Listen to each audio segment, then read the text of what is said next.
Ada satu hal yang penting dalam setiap bangunan yang kita lihat, yaitu batako. Bahan ini sederhana, tapi sangat vital dalam proses pembangunan.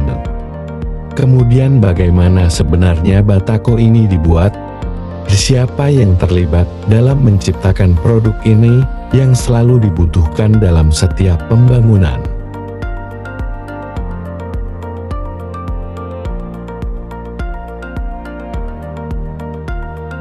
Hari ini, kita akan menjelajahi lebih dalam dunia pembuatan batako.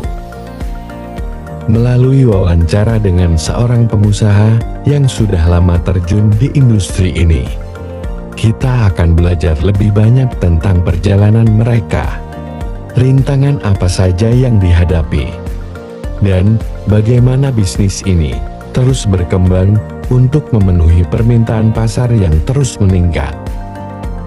Usaha ini dimulai sejak tahun 2014 dan terus berjalan hingga sekarang yang beralamat di Kalimantan Barat, Kota Pontianak. Pada awalnya Pak Ahmad Saifullah membangun usaha ini dikarenakan sulitnya mencari pekerjaan, apalagi di era seperti sekarang ini.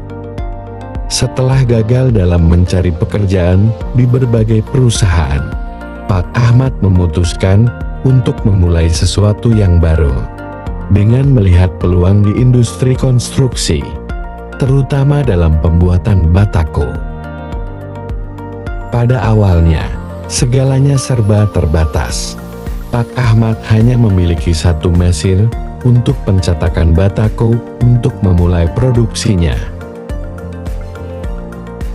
Meskipun sederhana, mesin ini menjadi kunci dalam memulai usahanya. Dengan kapasitas produksi yang terbatas, hanya sekitar 1000 batako per hari yang bisa dihasilkan. Namun sekarang usaha ini telah berkembang dengan 5 mesin yang mampu memproduksi 4000 hingga 5000 batako per harinya, dengan karyawan sebanyak 9 orang. Ada 2 jenis produk yang dihasilkan oleh Pak Ahmad, yaitu batako dan vavin yang biasa digunakan untuk hiasan pada bangunan-bangunan. Untuk material pembuatannya sendiri melibatkan pasir, semen, dan abu batu. Dan untuk harga jualnya sendiri juga cukup bervariasi tergantung ukuran dan ketebalannya. Harganya mulai dari Rp2.000 hingga Rp3.000, dan Pak Ahmad bisa menjual batako sebanyak Rp3.000 hingga Rp3.500 per harinya. Untuk pemasarannya sendiri dilakukan melalui relasi dari pelanggan, yang sebelumnya membeli kepada Pak Ahmad, yang kemudian mempromosikan usaha Pak Ahmad. Dan untuk tantangan sendiri, Pak Ahmad berkata bahwa tantangan akan selalu ada dan tidak bisa dihindari. Yang bisa dilakukan adalah berusaha sebaik mungkin dan berikhtiar. Di mana awalnya hanya memiliki satu mesin saja yang kemudian terus berkembang dengan seiring berjalannya waktu.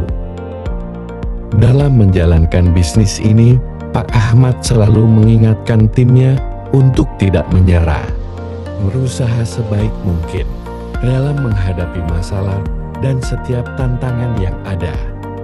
Dari yang awalnya hanya memiliki satu mesin dengan kapasitas terbatas hingga jumlah permintaan yang terus meningkat, namun tetap terus belajar teknik produksi yang lebih efisien, berinvestasi pada peralatan yang lebih baik, dan terus berinovasi untuk memenuhi permintaan pasar. Dari perjalanan Pak Ahmad ini mengajarkan kita betapa pentingnya ketekunan dan keberanian dalam mengambil peluang, dan manajemen bisnis yang baik dalam menghadapi tantangan.